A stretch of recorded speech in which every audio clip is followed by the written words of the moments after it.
काय गंमत आहे नाही? मी निवडणूक लढवतोय हे ऐकल्यानंतर तुमचं पित्त खवळलं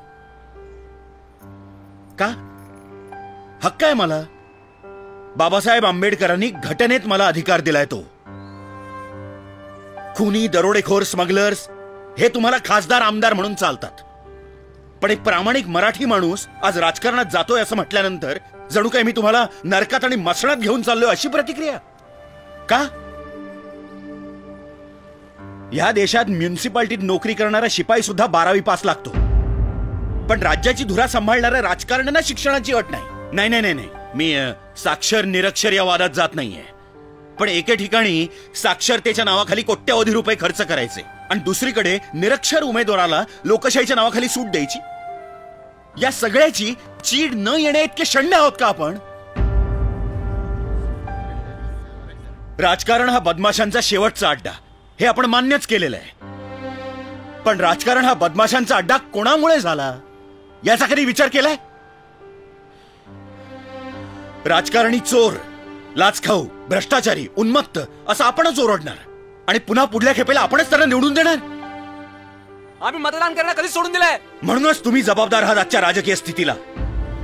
निवडणुकीची सुट्टी तुम्ही हॉलिडे म्हणून साजरी करता आणि त्याचा फायदा घेऊन हे राजकारणी पैसे आणि बोगस मतांच्या जीवावर पुन्हा पुन्हा 5 वर्ष आपल्याला लुबाडायला मोकळे होतात.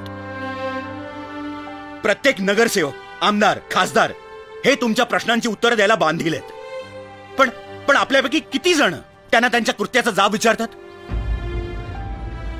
का नाही आपण त्यांना विचारत, अरे बाबांनो तुमची भूक तरी किती? तुम्हाला भस्मय झालाय का?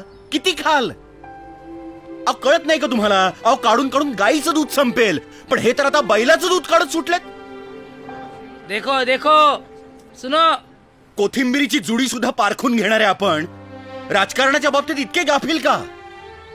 ऐऱ्या गैऱ्यांच्या हातात सत्ता देऊन मुरदाडासारखं गुडघ्यात माना घालून स्वतःच्याच मुलखात परक्यासारखं जगण्यासाठी जन्माला आलोय का आपण?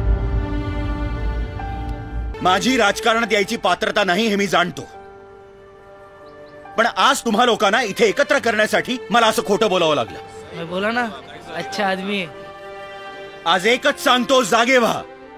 अजूनही वेळ गेलेली नाही. आपल्या मनाशी पक्क करा, मतदान हा हक्क बजावायचाच. उमेदवार निवडताना त्याचं शिक्षण, त्याची निष्ठा, त्याची प्रामाणिकता, त्याची सामाजिक जाणीव हे सगळं तपासून बघा. तुमचं मत अमूल्य आहे, ते देताना नीट विचार करून द्या आणि मग बघा, तुम्हालाच तुमच्या शक्तीचा अंदाज येईल. हे सगळे बदल लगेच घडणार नाहीयेत, पण मला 100% खात्री आहे, आपण आज पाऊल उचललं तर येत्या काही वर्षातच आपल्या राज्याचा आरोग्य मंत्री एक डॉक्टर असेल, अर्थमंत्री एक अर्थशास्त्र तज्ञ असेल आणि क्रीडा मंत्री एक खेळाडू असेल. बजाव ताले.